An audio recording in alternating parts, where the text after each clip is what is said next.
大家好，我是 Olive Branch Alan. So I have a confession to make. My name's Alan and I love to eat carbs. Hi, Alan. And I believe a lot of you are also carb lovers too. Rice and noodles are cornerstones of Chinese cuisines and we've been eating it for centuries. How can they be bad for us if we've been eating it for so long? Well, I do eat them, and I usually eat them without feeling any guilt, and it's not because I don't care about my health. The truth is, carbs is not the enemy. Surely there must be a way for you to enjoy eating carbs too without ruining your health in the process. We all know candies and ice cream are the bad types of carbs, so for the remainder of this video, I'll be referring strictly to starchy carbs or rice, noodles, potatoes, glucose. Consider two scenarios.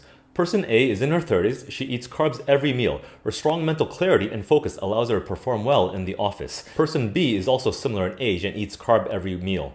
She has brain fog at work and struggles to get through her working day, and she seems to be getting fatter.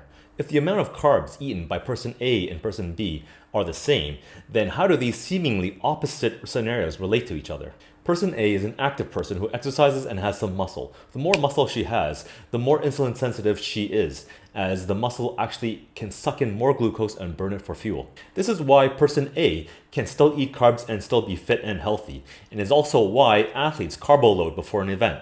Unfortunately, a lot of us resemble person B, where we spend most of our waking hours sitting and we barely lift anything heavy all day. Our body is also very well adapted to turn that glucose that you eat into the storage form, glycogen.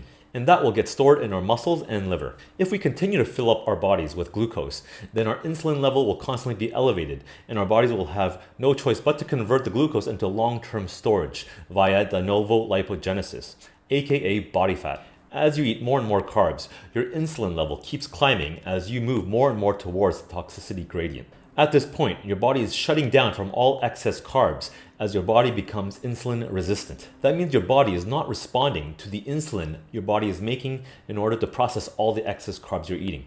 Insulin resistance is the precursor to type 2 diabetes, and I talk a lot more about that in this video.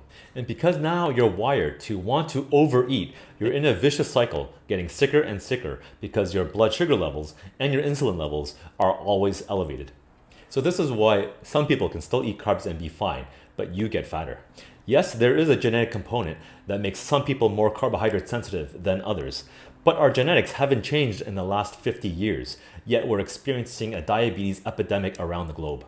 If you find yourself resembling person B, but you want to move towards person A, the good news is that you can do that without becoming a serious athlete. Since everyone handles carbs, or food in general, quite differently, a CGM can show you in real time what your blood sugar level is when you eat certain types of food. For example, rice is known to be high on the glycemic index, and it's true for me as well, as shown on this CGM that I'm wearing. Once you realize how certain foods can spike your glucose levels, you can take steps to change your eating behavior. Fasting and low-carb meals also further encourages your body to be more insulin sensitive as you don't have any excess glucose floating in your bloodstream. But anyone who's tried a low-carb diet knows that when they have a little bit of carbs, they crave carbs even more. But if you do a fast or do intermittent fasting, you not only break that cycle of craving, but you also increase your awareness of that hunger feeling. You can learn more about fasting here. Many people start a new weight loss exercise program with jogging. Many experts tell you that you should be jogging at 65% of your maximum heart rate because you'll be targeting your fat burning zone. But you won't be actually burning any of the glucose in your system that you actually want to do. Hence, jogging may not be that effective for you for burning glucose than HIIT. You can refer to my earlier video here on this topic. HIIT also triggers the release of adrenaline, which is a hormone that not only makes you push harder in your workouts, but also calls for the release of more glucose for the muscles. This type of exercise results in a stimulus to the body to become more insulin sensitive. If you're also interested to see what different types of food can affect your blood sugar levels, you can also get a CGM and try it out like me. This particular CGM by Sibionics has a very good feature, and that is its continuous 24-hour monitoring, and automatically takes a reading every 5 minutes and automatically sends that data to your smartphone, and so you don't always have to scan the device every time you want to check your blood sugar levels. Another cool feature is that this CGM can set a high and low blood glucose level alert that will automatically notify your friends and relatives. So if your parent or a grandparent is wearing the CGM and crosses the threshold for a high or low blood sugar level, you will automatically get an alert. It's small and lightweight, so it's less obvious that you're wearing one. Here are some general guidance on using a CGM. The key points are, number 1, limit the number of peaks to 3, so you don't want to be spiking your blood sugar levels often.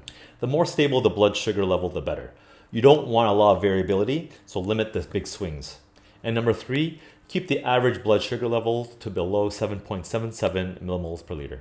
That's it for this video. Once you have a good handle on your insulin sensitivity, you too can enjoy guilt-free carbs. I hope this helps. If you have any questions or comments, please leave them down below, and I'll see you next time.